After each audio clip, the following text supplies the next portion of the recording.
الحمد لله نحمده ونستعينه ونستغفره ونؤمن به ونتوكل عليه ونعوذ بالله من شرور أنفسنا ومن سيئات أعمالنا من يهده الله فلا مضل له ومن يضلله فلا هادي له ونشهد أن لا إله إلا الله وحده لا شريك له ونشهد أن سيدنا ومولانا وحبيبنا محمدا عبده ورسوله الحمد لله وكفى والصلاة والسلام على رسوله المصطفى وعلى عباده الذين ارتضى ومن بهداهم اهتدى وبآثار أهل المدينة اكتفى أعوذ بالله من الشيطان الرجيم بسم الله الرحمن الرحيم إنا نحن نزلنا عليك القرآن تنزيلا فاصبر لحكم ربك ولا تطع منهم آثما أو كفورا واذكر اسم ربك بكرة وأصيلا ومن الليل فاسجد له وسبحه ليلا طويلا إن هؤلاء يحبون العاجلة ويذرون وراءهم يوما ثقيلا نحن خلقناهم وشددنا أسرهم وإذا شئنا بدلنا أمثالهم تبديلا إن هذه تذكرة فمن شاء اتخذ إلى ربه سبيلا وما تشاءون إلا أن يشاء الله إن الله كان عليما حكيما يدخل من يشاء في رحمته والظالمين أعد لهم عذابا أليما یقین جانو ہم ہی نے تم پر اس قرآن کو تھوڑا تھوڑا کر کے نازل فرمایا۔ اے نبی اپنے پروردگار کے حکم پر جمے رہو اور لوگوں میں سے کسی بھی نافرمان یا ناشکرے کی باتوں کے اندر مت آنا۔ اپنے پروردگار کے نام کا ذکر صبح اور شام کرتے رہو اور رات کے کچھ حصے میں اس کے سامنے سجدہ کرو اور رات کے ایک لمبے وقت میں اس کے سامنے اس کی پاکی بیان کرو۔ یقین جانو یہ لوگ فوری طور پر حاصل ہونے والی دنیا سے محبت کرتے ہیں اور اپنے آگے ایک بھاری دن کو نظر انداز کیے ہوئے ہیں۔ ہم ہی نے ان کو پیدا کیا اور ان کے جوڑوں کو ہم ہی نے مضبوط کیا۔ جب ہم چاہیں گے تو ان کے طرح دوسرے لوگ کو ہم پیدا کر کے رکھ دیں گے۔ جب ہم چاہیں گے تو ان کی طرح دوسرے لوگوں کو ہم بدلے میں پیدا کر دیں گے۔ یقین جانو یہ قرآن ایک نصیحت ہے۔ جو شخص چاہے اپنے پروردگار تک پہنچنے کا صحیح راستہ تلاش کر لے۔ تم لوگ ہدایت کا راستہ نہیں چاہو گے مگر یہ کہ اللہ اس بات کو چاہ لے۔ یقین جانو اللہ علم کا بھی مالک ہے، حکمت کا بھی مالک ہے۔ وہ جس کو چاہتا ہے اپنی رحمت میں داخل فرماتا ہے اور ظالم لوگوں کے لیے اللہ نے ایک دردناک عذاب تیار کر رکھا ہے۔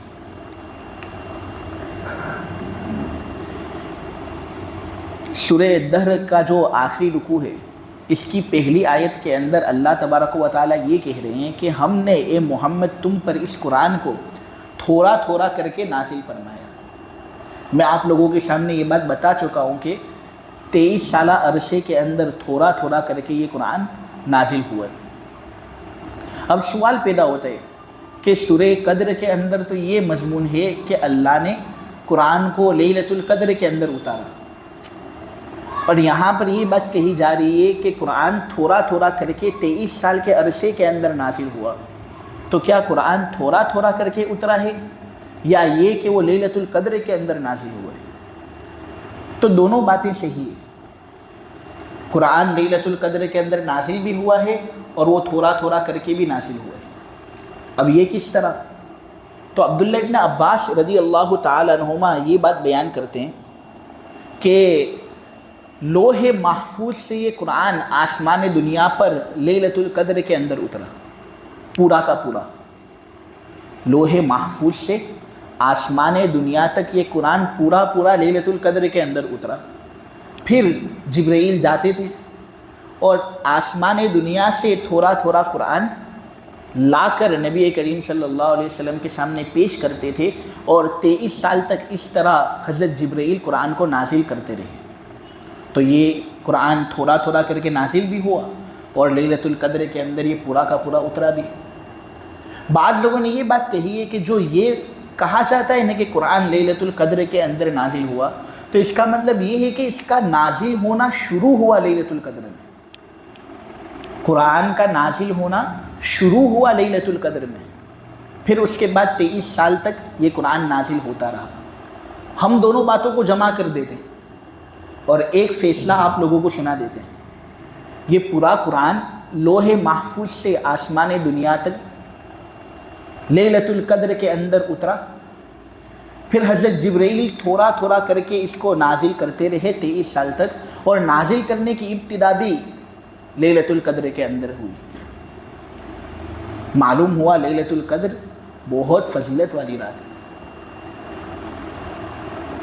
یہ رات کب ہوتی ہے؟ تو اس سلسلے میں میرے عزیز و علماء کے 50 اقوال ہیں، کسی نے یہ بیان کیا، کسی نے یہ بیان کیا۔ البتہ ہمیں یہ معلوم ہے کہ یہ رات رمضان کے اندر ہوتی ہے۔ کیوں رمضان کے اندر ہوتی ہے؟ کیونکہ اللہ تبارک و تعالیٰ نے سورہ قدر کے شروع کے اندر فرمایا انا انزلناہ فی لیلۃ القدر، کہ ہم نے قرآن کو لیلۃ القدر میں نازل کیا۔ پھر سورہ بقرہ کے اندر ایک آیت ہے شہر رمضان الذی انزل فیہ القرآن، کہ رمضان کا مہینہ وہ مہینہ ہے جس میں قرآن نازل ہوا۔ دونوں آیتوں کو ملا لیتے ہیں تو معلوم ہوا کہ قرآن رمضان میں نازل ہوا اور لیلۃ القدر میں نازل ہوا، معلوم ہوا لیلۃ القدر رمضان میں ہے۔ اتنی بات معلوم ہوئی۔ پھر بخاری کے اندر حضرت عائشہ رضی اللہ تعالی عنہ کی روایت ہے، صحیح روایت، بالکل مضبوط روایت ہے، کہ حضرت عائشہ رضی اللہ تعالی عنہ بیان کرتی ہے کہ نبی کریم صلی اللہ علیہ وسلم نے کہا کہ یہ جو رمضان کا آخری عشرہ ہے نا، اس کی جو طاق راتیں ہیں 21 جو کل ہوگی انشاءاللہ، 23 25 27 29، رمضان کا جو آخری عشرہ ہے اس کی جو طاق راتیں ہیں اس کے اندر لیلۃ القدر کو تلاش کرو۔ نبی کریم صلی اللہ علیہ وسلم نے حکم دیا۔ معلوم ہوا کہ رمضان کے آخری عشرے کے اندر لیلۃ القدر ہوتی ہے، اور زیادہ تر جو طاق راتیں ہیں نا اس کے اندر لیلۃ القدر ہوتی ہے۔ ہاں لیکن اگر کوئی رات طاق نہ ہو، جفت ہو، 22ویں رات، 24ویں رات، 26ویں رات، تو اس کے اندر بھی لیلۃ القدر ہو سکتی ہے۔ ایسا نہیں کہ اس کے اندر لیلۃ القدر ہو ہی نہیں سکتی، کیونکہ مسلم کے اندر صحیح روایت ہے کہ نبی کریم صلی اللہ علیہ وسلم نے ایک مرتبہ پہلے عشرے کا اعتکاف کیا تھا، اسی طلب کے اندر کہ لیلۃ القدر کی عبادت مجھے نصیب ہو جاوے۔ اعتکاف کرنے والے اعتکاف کرتے ہیں اسی لیے تاکہ ان کو لیلۃ القدر کی عبادت نصیب ہو۔ بڑے خوش نصیب ہوتے ہیں وہ جن کو اعتکاف کی دولت نصیب ہوتی ہے۔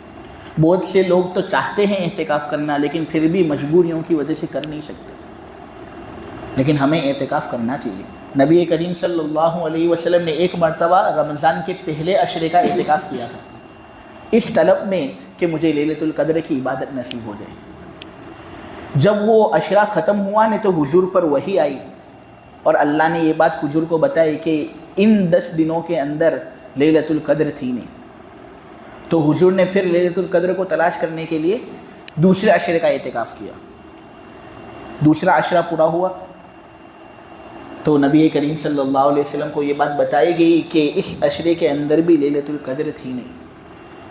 پھر نبی کریم صلی اللہ علیہ وسلم کو یہ بات کہی گئی کہ آخری عشرے کا اعتکاف کرو، اس عشرے کے اندر لیلۃ القدر ہے۔ معلوم ہوا یہ پورا عشرہ ہی بابرکت ہے۔ میرے عزیزو، جتنا ہو سکے ہم اس عشرے کے اندر عبادت کریں، قرآن پڑھیں، قرآن سمجھیں، نوافل کے اندر راتوں کو گزاریں۔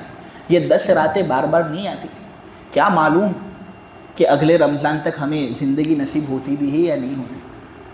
بہت سے لوگ تھے ایسے جو پچھلے رمضان کو ہمارے ساتھ تھے، لیکن ان کا انتقال ہو گیا، یہ رمضان ان کو نصیب نہیں ہوا۔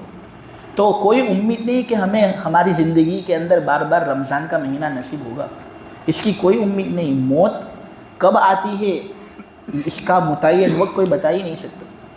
اس لیے ہم اس عشرے کو پورا کا پورا وصول کرنے والے بنیں، لغویات سے اپنے آپ کو بچائیں، موبائل کے فتنوں سے اپنے آپ کو بچائیں۔ میں تو یہ کہتا ہوں کہ گھر کے اندر بھی بہت کم وقت گزاریں، زیادہ سے زیادہ وقت مسجدوں کے اندر گزریں۔ اعتکاف کی دولت اگر اللہ تمہیں دے رہا ہو تو اللہ کا شکر ادا کریں۔ نہ اگر کوئی آدمی سنت اعتکاف نہ کر سکتا ہو تو نفل اعتکاف تو کر ہی سکتا ہی نہیں۔ نویت سنت الاعتکاف، نویت سنت الاعتکاف، نویت سنت الاعتکاف کہہ کر دائیں پیر سے ہر مرتبہ مسجد کے اندر داخل ہو جائے، اعتکاف کا ثواب اس کے لیے بھی جاری ہو جائے گا۔ تو آدمی زیادہ دیر مسجد کے اندر گزارے، قرآن پڑھے، قرآن سمجھے، یہ سب عبادتیں ہیں۔ ان 10 راتوں میں سے ایک رات لیلۃ القدر ہے، اور وہ رات کتنی زیادہ برکت والی ہے کہ میں الفاظ کے اندر اس کو بیان نہیں کر سکتا۔ میرے عزیزو، تفسیر ابن ابی حاتم کے اندر مجاہد جو حضرت عبداللہ ابن عباس کے خاص شاگرد تھے، ان سے مرسلاً ایک روایت منقول ہے، اور یہ بات تفسیر عزیزی کے اندر بھی موجود ہے کہ بنو اسرائیل کا ایک شخص بہت زیادہ عبادت کرتا تھا۔ نبی کریم صلی اللہ علیہ وسلم نے صحابہ سے کہا کہ وہ آدمی اتنا بڑا عابد تھا، اتنا بڑا عابد تھا کہ 1000 سال اس نے اپنی زندگی کے ایسے گزارے، یعنی 83 سال 4 ماہ اس نے اپنی زندگی کے ایسے گزارے کہ مسلسل اس میں دن کے وقت روزے کی حالت میں یہ جہاد کرتا تھا اور رات کے وقت نمازیں پڑھتا تھا۔ کتنا بڑا عابد، کتنا خوش نصیب۔ صحابہ نے جب اس آدمی کا تذکرہ سنا نے تو صحابہ سب اش کرنے لگے کہ واہ یار کیسا زبردست آدمی، اے اللہ کے رسول ہم تو اس کی طرح بن ہی نہیں سکتے۔ کیونکہ ایک تو یہ کہ ان کی عمریں بڑی ہوا کرتی تھی، ہماری عمریں چھوٹی، ہم 50 60 70 80 سال تک جیتے ہیں، اس کے اندر بھی اکثر وقت تو ہمارا سونے میں جاتا ہے، پھر دوسرا وقت کھانے پینے میں جاتا ہے، پھر دوسرا وقت کاروبار چلانے کے اندر جاتا ہے، دفتر وغیرہ کے اندر جانا ہوتا ہے، کچھ اور ضروریات پوری کرنی ہوتی ہے۔ تو 83 سال 4 ماہ مسلسل عبادت کے اندر گزارنا یہ تو ہمارے لیے ناممکن ہے۔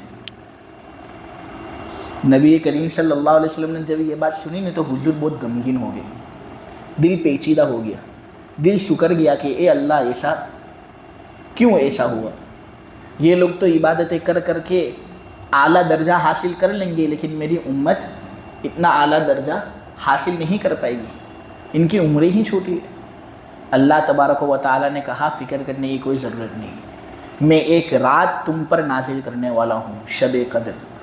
اس کے اندر اگر کوئی آدمی فقط ایک رات عبادت کرے گا نا تو اس کے اندر عبادت کرنا 1000 مہینے یعنی 83 سال 4 ماہ سے بھی زیادہ افضل ہے۔ اور یہ رات ہر سال آتی رہے گی، اور اس کے اندر یہ بات کہی گئی ہے کہ یہ 1000 مہینوں سے بہتر ہے۔ اور کتنی بہتر ہے وہ اللہ ہی زیادہ بہتر جانتا ہے، 2 گنا 3 گنا 4 گنا 100 گنا 1000 گنا، لیکن اس رات کے اندر عبادت کرنا بہت افضل کام ہے۔ میرے عزیز و نبی کریم صلی اللہ علیہ وسلم یہ بات کہتے ہیں، ابن ماجہ کے اندر یہ روایت ہے کہ جو شخص اس رات کو عبادت کرنے سے محروم ہو گیا اس سے بڑا محروم کوئی نہیں، اور جو شخص اس عبادت کے اندر خیر کو حاصل کرنے سے محروم ہو گیا وہ آدمی حقیقت میں محروم ہی ہے، کوئی بھلائی اس کے اندر نہیں۔ اس لیے اس آخری عشرے کو وصول کرنے والے ہم بنیں۔ نبی کریم صلی اللہ علیہ وسلم فرماتے ہیں من قام لیلۃ القدر ایمانا و احتسابا غفر له ما تقدم من ذنبه۔ لیلۃ القدر کے اندر جس شخص نے عبادت کی، نماز پڑھی، قرآن سنا، قرآن پڑھا، علمی مجالس کے اندر بیٹھا، وہ جو شخص اپنے آپ کو لیلۃ القدر کے اندر عبادت میں لگاتا ہے اور پھر ایمان کی حالت میں وہ اپنے آپ کو عبادت میں لگاتا ہے اور اس کو امید ہوتی ہے اللہ سے کہ اے اللہ بہت ثواب مجھے دے گا، اے اللہ تو مجھے بہت ثواب دینا، یعنی نیت اس کی یہ ہوتی ہے کہ اے اللہ تو مجھے بہت ثواب دینا اس پر، تو پھر اللہ اس کے گزرے ہوئے تمام گناہوں کو معاف کر دیتا ہے، تمام گناہوں کو معاف کر دیتا ہے۔ لیلۃ القدر کی فضیلت، لیلۃ القدر کو لیلۃ القدر کیوں کہا جاتا ہے؟ اس میں دو قول ہیں۔ لیلۃ القدر میں قدر جو ہوتا ہے نا، قدر، اس کا ایک معنی ہوتا ہے اندازہ لگانا، تقدیر۔ اس رات کے اندر اللہ تبارک و تعالی لوگوں کی تقدیریں متعین کرتے ہیں۔ ویسے تو تمام لوگوں کو پیدا کرنے سے پہلے ہی اللہ نے تمام لوگوں کی تقدیریں لکھ دی ہیں، لیکن ہر سال شب قدر کو اللہ تبارک و تعالی اپنے سٹاف کو بلاتا ہے، فرشتوں کو بلاتا ہے اور ان کو کام سپرد کرتا ہے کہ دیکھو یہ سب چیزیں میں نے ایسے شخص کے لیے متعین کی ہے، اتنی روزی میں نے اس کے لیے متعین کی ہے، اتنی حیات میں نے اس کے لیے متعین کی ہے، یہ سب واقعات ایسے شخص کے ساتھ ہونے والے ہیں، تم کو اب یہ کام سنبھالنا ہے۔ تو وہ ایک شب قدر سے لے کر دوسرے شب قدر تک کا جو عرصہ ہوتا ہے نا، اس کے اندر جو کام اس کو کرنے ہوتے ہیں وہ کام اس کو اللہ کی طرف سے اس رات کو ملتے ہیں، تو بہت بیزی ہوتے ہیں یہ لوگ، اور اس طرح پھر وہ لوگوں کے لیے رزق متعین کرتے ہیں، لوگوں کے لیے حیات متعین کرتے ہیں، پھر یہ متعین کرتے ہیں کہ یہ آدمی اس سال کے اندر کتنی خیر کرے گا، کتنی بھلائیاں کرے گا، اس کے ساتھ کیا کیا ہوگا۔ تو یہ سب چیزیں چونکہ اس رات کے اندر متعین ہوتی ہیں، اس لیے اس کو کہتے ہیں لیلۃ القدر، یعنی تقدیر کی رات۔ آپ لوگ شاید سوال کریں گے کہ لیلۃ القدر اور شب بارات میں پھر فرق کیا ہوا؟ شب بارات میں بھی یہی ہوتا ہے اور لیلۃ القدر کے اندر بھی یہی ہوتا ہے، تو دونوں کے درمیان فرق کیا؟ 3 فرق ہیں میرے عزیزوں۔ شب قدر اور شب بارات کے اندر 3 فرق ہیں۔ پہلا فرق، ہمارے علماء یہ کہتے ہیں کہ شب بارات کے اندر جو تقدیریں متعین ہوتی ہیں نا، اس کو فقط لکھ دیا جاتا ہے، فرشتوں کو دیا نہیں جاتا، آپ سمجھے؟ یعنی ان کی فقط تنفیذ ہوتی ہے، نفاذ نہیں ہوتا۔ تو ان فیصلوں کو فقط متعین کر دیا جاتا ہے، فرشتوں کے حوالے نہیں کیا جاتا۔ شب قدر کے اندر ان متعین شدہ فیصلوں کو فرشتوں کے حوالے کر دیا جاتا ہے اور پھر فرشتے کام کے اندر لگ جاتے ہیں، آپ سمجھے؟ تو یہ پہلا فرق شب بارات اور شب قدر کے درمیان، کہ شب بارات کے اندر فیصلوں کی تنفیذ ہوتی ہے اور شب قدر کے اندر فیصلوں کا نفاذ ہوتا ہے۔ یہ فرق مولانا اشرف علی صاحب تھانوی نے بیان کیا۔ دوسرا فرق علماء نے یہ بیان کیا ہے کہ شب بارات کے اندر فیصلوں کی ابتدا بیان کی جاتی ہے، انتہا کو چھیڑا نہیں جاتا۔ شب قدر کے اندر ان فیصلوں کی انتہا تمام فرشتوں کے سامنے واضح کر دیا جاتا ہے۔ تو شب بارات میں ابتدا کو بیان کیا جاتا ہے اور شب قدر کے اندر انتہا کو بیان کیا جاتا ہے، ٹھیک ہے؟ اور ایک تیسرا فرق بھی ہے، علماء یہ کہتے ہیں کہ شب بارات کے اندر اجمالی طور پر سب فیصلے سنائے جاتے ہیں، تفصیل نہیں ہوتی، اجمالی طور پر مختصر طریقے پر سب فیصلے سنا دیے جاتے ہیں، اور پھر شب قدر کے اندر ہر بات کی تفصیل فرشتوں کے حوالے کی جاتی ہے۔ تو یہ دونوں راتوں کے درمیان فرق ہے، دونوں بڑی راتیں ہیں، لیکن شب قدر کا مقام بہت اونچا ہے، اس کے جیسی تو کوئی رات نہیں۔ تو لیلۃ القدر کو لیلۃ القدر کیوں کہا جاتا ہے؟ تو اس کی ایک وجہ میں نے آپ لوگوں کے سامنے بیان کر دی، کیونکہ یہ تقدیر کی رات ہے۔ بعض لوگوں نے یہ کہا ہے کہ قدر کا معنی ہوتا ہے عزت، شرف، تو نے میری قدر نہیں کی، قدر یعنی تو نے میری عزت نہیں کی، تو نے مجھے شرف نہیں دیا۔ تو یہ رات چونکہ عزتوں والی رات ہے، شرف والی رات ہے، اس کے اندر عبادتوں کی عزت بڑھ جاتی ہے۔ اسی طرح جو عبادت کرنے والے لوگ ہوتے ہیں اللہ کے یہاں پر بھی ان کی عزت اور شرف بڑھ جاتا ہے، اس لیے اس رات کو لیلۃ القدر کی رات کہا جاتا ہے۔ آپ کو یہ بات سمجھ میں آ گئی؟ تو آدمی ہر اعتبار سے کوشش کرے کہ اس کو لیلۃ القدر کی عبادت نصیب ہو۔ لیلۃ القدر کی عبادت تاکہ حاصل ہو، اس کے لیے آدمی کو محنت کرنی پڑتی ہے آخری 10 راتوں کو۔ ویسے تو نبی کریم صلی اللہ علیہ وسلم کو میرے عزیزوں متعین رات کا بھی علم ہو گیا تھا، کہ لیلۃ القدر کی متعین تاریخ کیا ہے۔ حضور کو اس کا علم ہو گیا تھا، حضور امت کی طرف اس کو پہنچانا بھی چاہتے تھے۔ تو ایک مرتبہ حضور نکلے باہر اور اپنے حجرے شریف سے نکل کر دیکھا کہ دو صحابہ لڑ رہے ہیں۔ وہ دو صحابہ کون تھے؟ نمبر 1 حضرت کعب ابن مالک اور نمبر 2 حضرت عبداللہ ابن ابی حدرد۔ تو کعب ابن مالک دراصل انہوں نے حضرت عبداللہ ابن ابی حدرد کو کچھ پیسے دیے تھے۔ عبداللہ ابن ابی حدرد مقروض تھے، ان کو وہ پیسے ان کو دینے تھے۔ تو حضرت کعب ابن مالک شاید یہ سوچ رہے ہوں کہ ایک تو مقروض ہاتھ میں آتا نہیں، اب مسجد کے اندر یہ نظر آ گئے تو کعب ابن مالک فوراً ان کے پاس چلے گئے اور لڑنا شروع کر دیا کہ تو نے میرے پیسے لے لیے، تو میرے پیسے مجھے دیتا نہیں۔ اب عبداللہ ابن ابی حدرد نے کہا کہ بھئی یہ کوئی مناسب وقت ہے، میں دے دوں گا تمہارے پیسے۔ اس طرح دونوں کے درمیان تو میں ہوگی۔ اب نبی کریم صلی اللہ علیہ وسلم اتنا امپورٹنٹ میسیج لے کر آ رہے تھے، شب قدر کی متعین تاریخ کا علم لے کر آ رہے تھے، لیکن پھر دونوں کا جھگڑا ہوا تو حضور کا دماغ اس میں لگ گیا۔ حضور نے دونوں کی لڑائی اس طرح ہلکی کی اور صلح کروائی۔ حضور نے کعب ابن مالک سے کہا کہ کتنا قرض ہے تیرا؟ تو انہوں نے رقم بتائی، تو انہوں نے کہا آدھی رقم معاف کر دے۔ تو کعب ابن مالک تو چونکہ صحابی رسول، تو انہوں نے کہا حضور آپ نے کہا تو معاف کر دی میں نے۔ پھر حضور نے فوراً حضرت عبداللہ ابن ابی حدرد کی طرف اپنی توجہ فرمائی اور کہا کہ اب آدھی رقم ہی ادا کرنی، اب جلد سے جلد ادا کر دیو۔ تو عبداللہ ابن ابی حدرد نے بھی کہہ دیا کہ ہاں میں ادا کر دوں گا۔ پھر حضور کچھ دیر تک ٹھہرے رہے اور کہا کہ ارے یار، شب قدر کا جو متعین تاریخ کا علم مجھے اللہ کی طرف سے دیا گیا تھا، اب ذہن کے اندر وہ آ ہی نہیں رہا، میرے ذہن سے ذہول ہو گیا۔ تم لوگ لڑائی جھگڑا کر رہے تھے، اس وجہ سے میرے ذہن سے یہ علم نکل گیا۔ میرے عزیزو، لڑائی جھگڑے کی نحوست، مسلمان آپس کے اندر لڑیں، یہ اللہ تبارک و تعالیٰ کو بہت ناپسند ہے۔ دیکھو، اس لڑائی جھگڑے ہی کی وجہ سے، تو میں کی وجہ سے شب قدر کی جو متعین تاریخ کا علم تھا وہ حضور کے سینے سے اٹھا لیا گیا۔ نبی کریم صلی اللہ علیہ وسلم نے کہا خیر ہو سکتا ہے کہ اسی میں تمہارے لیے بھلائی ہو۔ 23 میرات نہیں، 25 میرات، 23 میرات نہیں، 25 میرات، 27 میرات اور 29 میرات، ان 3 راتوں کو لیلۃ القدر تلاش کرنا۔ اس حدیث کے اندر حضور نے یہ بات کہی تھی، بخاری کی حدیث ہے۔ دیکھو یہاں پر نبی کریم صلی اللہ علیہ وسلم نے یہ بات کہی کہ ہو سکتا ہے کہ اس طرح لیلۃ القدر کا علم جو تم سے پوشیدہ ہو گیا نہیں، اسی میں تمہارے لیے شاید بھلائی ہو۔ تو اس کے اندر ایک سبق سیکھنے کا موقع ہم کو حاصل ہو گیا، وہ یہ کہ نبی کریم صلی اللہ علیہ وسلم اور اللہ کی طرف سے لیلۃ القدر کا علم چھپایا گیا، تو اس میں بڑی حکمت ہے۔ ایک حکمت یہ کہ آدمی پورے عشرے کی عبادت کرے، اس لیے کہ اگر یہ بات معلوم ہو جاتی نا کہ لیلۃ القدر 27ویں شب کو ہے، تو سب لوگ 27ویں شب ہی کو عبادت کرتے، باقی عشرے کے اندر عبادت نہ کرتے۔ لیکن یہ علم ہم سے پوشیدہ رکھا گیا تاکہ ہم ہر رات کو لیلۃ القدر سمجھ کر اس کی عبادت کریں۔ شریعت کے اندر ایسا بہت ہوا ہے۔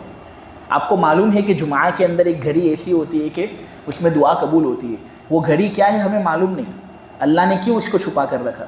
اسی لیے تاکہ ہم پورے جمعہ کے روز عبادت کے اندر لگ جائیں اور اس میں مشغول رہیں، تاکہ ہر گھڑی کی قدر ہو۔ اسی طرح آدمی کھانا کھانے کے لیے بیٹھتا ہے، اس کے اندر ایک برکت والا لقمہ ہوتا ہے، وہ بتایا نہیں گیا کہ وہ برکت والا لقمہ کیا ہوتا ہے۔ کیوں بتایا نہیں گیا؟ اسی لیے تاکہ ہم پلیٹ کو اچھی طرح صاف کریں، کیونکہ اگر یہ بتا دیتے نا کہ برکت والا لقمہ یہ ہے، تو آدمی شاید اسی برکت والے لقمے کو کھا جاتا، پوری پلیٹ ایسی کی ویسی رہ جاتی، تو اس لیے اس کو بھی مخفی رکھا گیا۔ اسی طرح گناہ، بعض کبیرہ گناہ ہوتے ہیں، بڑے گناہ، تو بعض چھوٹے گناہ ہوتے ہیں، لیکن شریعت کی جانب سے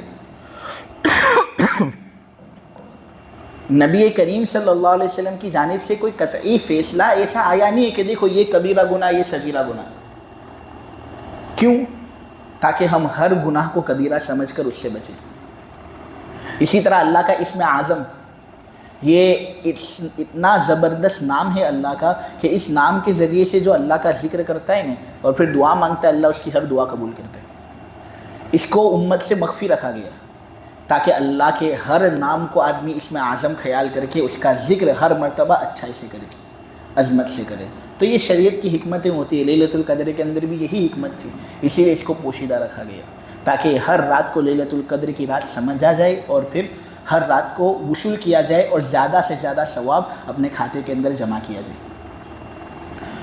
آگے جو آیت نمبر 24 ہے، فَاصْبِرْ لِحُکْمِ رَبِّکَ وَلَا تُطِعْ مِنْہُمْ آثِمًا أَوْ کَفُورًا، اس کی تفسیر میں کل آپ لوگوں کے سامنے کر چکا ہوں۔ اس کے بعد آیت آتی ہے کہ دیکھو اپنے پروردگار کے نام کا ذکر کرو صبح اور شام۔ بکرہ کہتے ہیں صبح کو۔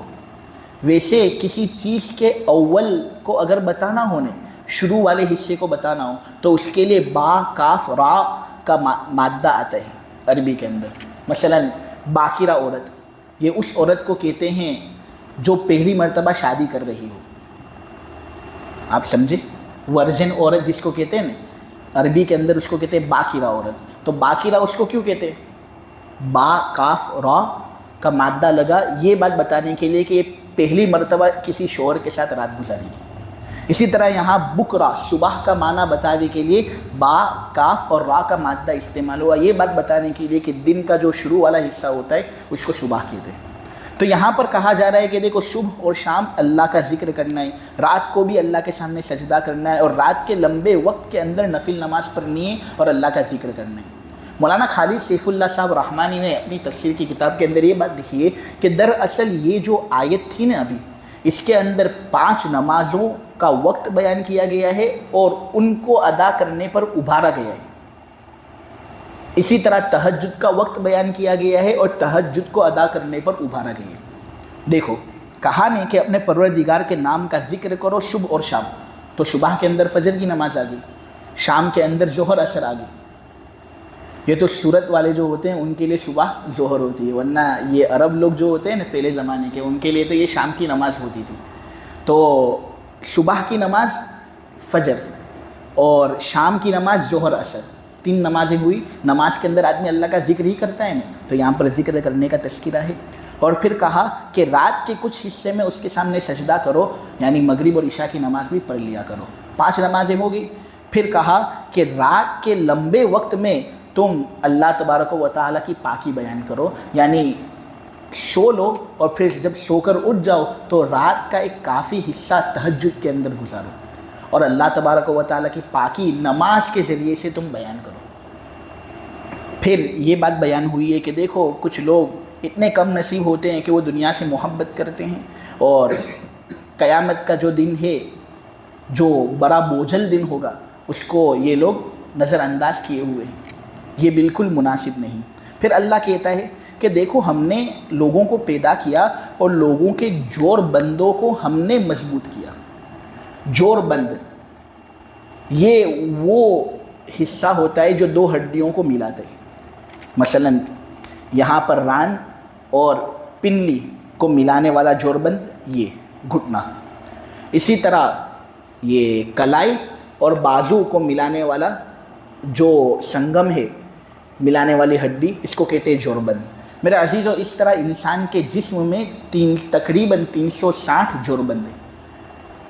اللہ تبارک و تعالیٰ کی عجیب کاریگری یہ ہے کہ یہ نہ پلاسٹک کے بنے ہوئے ہیں نہ لوہے کے بنے ہوئے ہیں، بلکہ اللہ نے معمولی رگوں کے ذریعے سے، گوشت کے ذریعے سے اور پٹھوں کے ذریعے سے اس کو بنایا ہے، اور اس کے ذریعے سے انسان اچھے اچھے خاصے کام کر لیتا ہے، مضبوطی سے کام کے اندر رواں دواں ہوتا ہے، اس کو کوئی تکلیف نہیں ہوتی، کبھی بھی اس کا ایک حصہ جسم کا دوسرے حصے سے علیحدہ نہیں ہوگا۔ حالانکہ جو مشین وغیرہ کے اندر لوہے کے سکروز ڈالے جاتے ہیں اور میخیں ڈالی جاتی ہے، بہت سی مرتبہ تو وہ میخیں خراب ہو جاتی ہیں، ان کو نکالنا پڑتا ہے، واپس نئے سکروز ڈالنے پڑتے ہیں، تب وہ مشین اچھی طریقے سے آپریٹ ہو سکتی ہے۔ لیکن اللہ تبارک و تعالیٰ کا یہ مشین انسان یہ تو 60 70 80 سال گزار لیتا ہے، اس کو کوئی تکلیف نہیں ہوتی۔ یہ اللہ کی حکمت ہے۔ اگر اللہ یہاں پر لوہا ڈالتا ہے تو لوہے پر زنگ چل جاتا، اس لیے اللہ نے لوہا استعمال نہیں کیا۔ اللہ اگر یہاں پر پلاسٹک ڈالتا تو پلاسٹک جسم کی حرارت کی وجہ سے پگھل جاتا۔ اللہ تبارک و تعالیٰ کی کاریگری۔ اللہ تعالیٰ یہ کہتے ہیں کہ ہم نے تمہارے جوڑ بندوں کو مضبوط کیا، تم سیدھے کھڑے رہتے ہو، کام کر سکتے ہو، تو تمہیں میرا شکر ادا کرنا چاہیے۔ ناشکری کر کے تم بالکل نامناسب حرکت کر رہے ہو۔ نبی کریم صلی اللہ علیہ وسلم کی حدیث بخاری مسلم کے اندر ہے، کل سلامہ من الناس علیہ صدقۃ کل یوم تطلع فیہ الشمس تعدل بین اثنین صدقۃ وتعین الرجل فی دابتہ فتحمل علیہا فترفع له علیہا متاعہ صدقۃ والکلمۃ الطیبۃ صدقۃ وبکل خطوۃ تمشیہا الی الصلاۃ صدقۃ وتمیت الاذی عن الطریق صدقۃ. کہ جب بھی آدمی صبح کرتا ہے نا اور سورج اس پر طلوع ہوتا ہے تو جتنے بھی جوڑ اس کے ہوتے ہیں نا اس کے بدلے میں آدمی پر ایک صدقہ واجب ہوتا ہے، کیونکہ یہ اللہ تبارک و تعالیٰ کا فضل ہے اس پر جو اللہ فرما رہے ہیں. اگر اللہ تبارک و تعالیٰ اس کے جوڑ بندوں کو کمزور بناتے تو پھر اس سورج میں چلنا پھرنا اس کے لیے مشکل ہوتا. تو حضور نے یہ بات کہی کہ ہر صبح کو جب آدمی بیدار ہوتا ہے صحیح سلامت تو ہر صحیح جوڑ کے بدلے میں اس پر ایک صدقہ دینا واجب ہوتا ہے. میرے عزیزو، اس طرح ہمارے جسم کے اندر تو 360 جوڑ ہیں، اس کے بدلے میں کتنے سب صدقے ہم پر واجب ہوتے ہیں. اللہ تبارک و تعالیٰ اب کہہ رہے ہیں کہ دیکھو مالی صدقہ دینا ضروری نہیں، یہ بھی ایک طرح کا صدقہ ہے، دینا چاہو تو دے سکتے ہو، لیکن اور بہت سی چیزوں کے اندر صدقہ ہے. اللہ نے تمہارے جوڑ بندوں کو مضبوط کیا تو اب تم دو لوگوں کے درمیان انصاف قائم کرو، یہ صدقہ ہے. ایک آدمی اپنی سواری پر نہیں ہے، بیچارہ پیدل چل کر جا رہا ہے، تم اپنی سواری پر اس کو سوار کر لو، یہ صدقہ ہے. کوئی آدمی چل رہا ہے ٹرین کے اندر اپنا سامان ڈال رہے، تم اس کا سامان اس کے لیے اٹھا کر ٹرین کے اندر ڈال دو، یہ صدقہ ہے. تم اچھا بول لو، کسی آدمی کا دل خوش کر دو، یہ صدقہ ہے. ہر قدم جو آدمی مسجد کی طرف لیتا ہے نماز ادا کرنے کے لیے، یہ صدقہ ہے. تو آدمی پر جو جوڑ بندوں کی وجہ سے صدقے واجب ہوتے ہیں نا، ان کی ادائیگی آدمی یہ اچھے کام کر کے بھی کر سکتے ہیں. حدیث کے اندر یہ بات بتائی گئی ہے. پھر اللہ تبارک و تعالیٰ آگے یہ کہہ رہے ہیں کہ جب ہم چاہیں گے نا تو ہم انسانوں کی طرح ایک دوسری مخلوق پیدا کر دیں گے. یہ جو جملہ میں نے آپ لوگوں کے سامنے ابھی بیان کیا، اس کا ایک معنی تو ترجمے سے واضح ہے کہ انسان اللہ تبارک و تعالیٰ کی ناشکری کرتے اور اللہ تبارک و تعالیٰ کی باتوں کو مانتے نہیں. تو اللہ یہ دھمکی دے رہا ہے کہ دیکھو سدھر جاؤ، ورنہ تم کو ہلاک کرنے میں بہت زیادہ میری طاقت صرف ہونے والی نہیں ہے. میں جب چاہوں گا تب تم لوگ کو ہلاک کر دوں گا اور تمہاری طرح ایک ایسی مخلوق پیدا کر دوں گا جو میری عبادت کرے گی. لہٰذا تم کو اب اپنی اصلاح کر لینی چاہیے. یہ اس آیت کا ایک معنی، ٹھیک ہے. اور اگر ہم ترجمہ اس کا اس طرح کریں نا کہ جب ہم چاہیں گے تو انسانوں کو ہو بہو واپس ہم بدلے کے اندر پیدا کر دیں گے، تو اس کا مطلب یہ ہوگا کہ قیامت کے دن ہم تمام انسانوں کو ہو بہو پیدا کر دیں گے. انسان مریں گے اور بات ختم ہو جائے گی، یہ نہیں، بلکہ ہم دوبارہ انسانوں کو پیدا کریں گے اور تمام لوگوں کا حشر اور نشر ہمارے سامنے ہوگا. دیکھو یہ قرآن ایک نصیحت ہے. اب جو شخص چاہے اپنے پروردگار کے پاس اس راستے کو صحیح طور پر جان لے اور راستے کے ذریعے سے اللہ تبارک و تعالیٰ تک پہنچ جائے. ہدایت کا راستہ تم نہیں چاہو گے ہدایت پر چلنا مگر یہ کہ اللہ چاہ لے. اللہ تبارک و تعالیٰ علم کا بھی مالک ہے، حکمت کا بھی مالک ہے. وہ جسے چاہتا ہے اپنی رحمت میں داخل کرتا ہے اور جسے چاہتا ہے وہ اس کو گمراہ کرتا ہے. ظالم لوگوں کے لیے اللہ تبارک و تعالیٰ نے ایک دردناک عذاب تیار کر رکھا ہے. میرے عزیزو، یہاں پر ایک آیت وَمَا تَشَاءُونَ إِلَّا أَن يَشَاءَ اللَّهُ آپ لوگوں کے سامنے بیان ہوئی. اللہ تبارک و تعالیٰ یہ کہہ رہے ہیں کہ تم نہیں چاہو گے ہدایت پر چلنا مگر یہ کہ میں چاہ لوں کہ تم ہدایت یافتہ ہو. جب میں چاہوں گا نا تبھی تم ہدایت والے کام کر سکتے ہو، میرے بغیر تم ہدایت پر نہیں پہنچ سکتے. بہت سے لوگوں نے اس آیت کا معنی غلط سمجھا.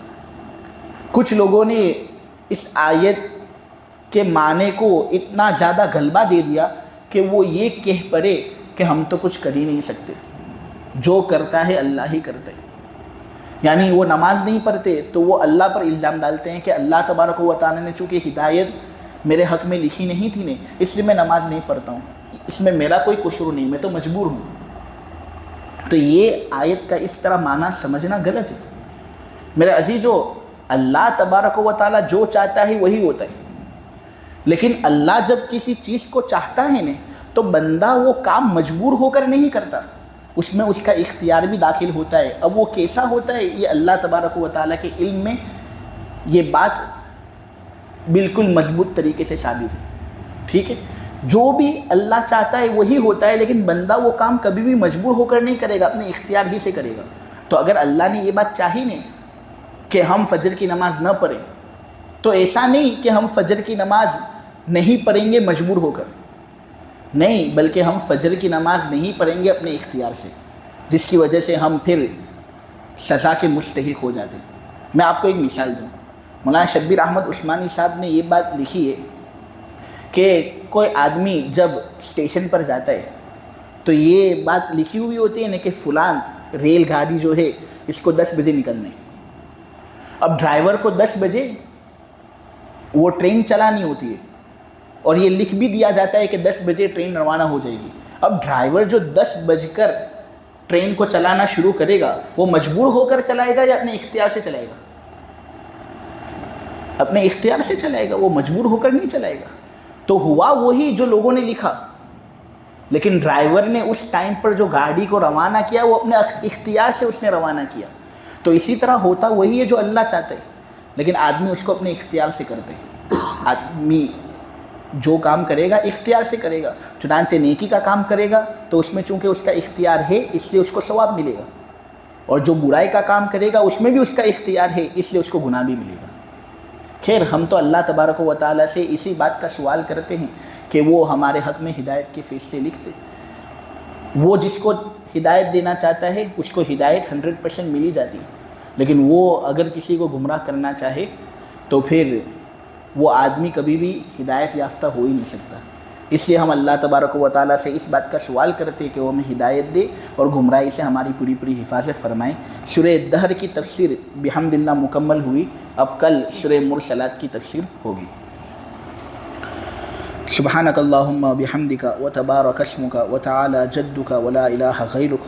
اللہم صلی علی سیدنا مولانا محمد النبی الامی وعلی آلہ وسلم تسلیما. اے اللہ ہمارے گناہوں کو معاف فرما, ہماری خطاؤں سے درگزر فرما. اے اللہ یہ جو تفسیر ہوئی ہے اس کو خوب قبول فرما, تفسیر کے انوارات ہمارے دلوں کے اندر منور فرما دے. لیلۃ القدر کی عبادت سے ہم کو سرفراز فرما.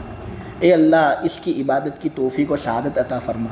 مولا کریم ہم نے ایسے اعمال نہیں کیے کہ مولا کریم لیلۃ القدر کے بغیر ہماری نجات ہو سکے. مولا کریم لیلۃ القدر کی توفیق اور سعادت سے ہم کو مالا مال کرنا, تاکہ ہم اس رات کے اندر کثیر مقدار میں عبادت کر کے تیرا قرب حاصل کر سکیں. اے اللہ بہت سے بندے رمضان کے اندر ایسے ہیں جو مولا کریم اعتکاف کرنے والے ہیں, ان کے اعتکاف کو قبول فرما. اے اللہ بہت سے لوگ رات دن عبادتوں کے اندر لگے رہتے ہیں. مولا کریم وہ تیرے پسندیدہ بندے ہیں. مولا کریم ان کے صدقے طفیل میں تو ہماری مغفرت فرما دینا.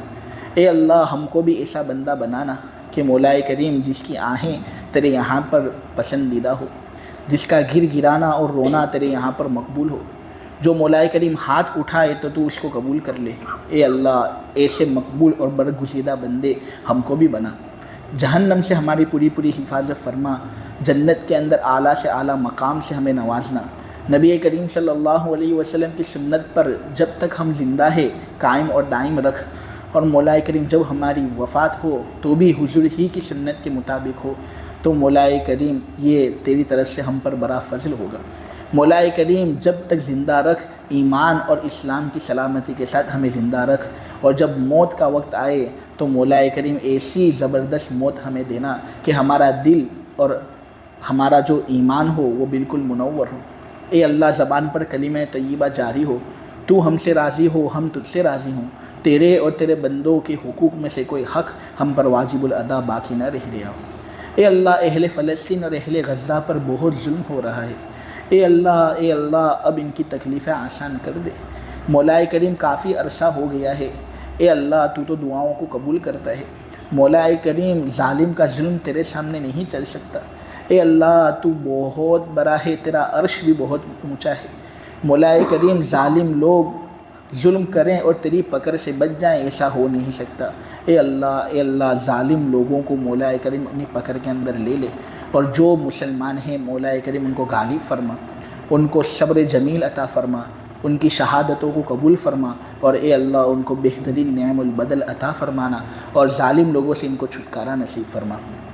اہل سودان کے جو لوگ ہیں ان کے لیے بھی تو آسانی پیدا فرما دے۔ مولا کریم ہم سے راضی ہو جا، ہم سے تو ناراض مت ہو۔ وصلی اللہ تعالی علی خیر خلقہ محمد وعلی آلہ وصحبہ اجمعین برحمتک یا ارحم الراحمین۔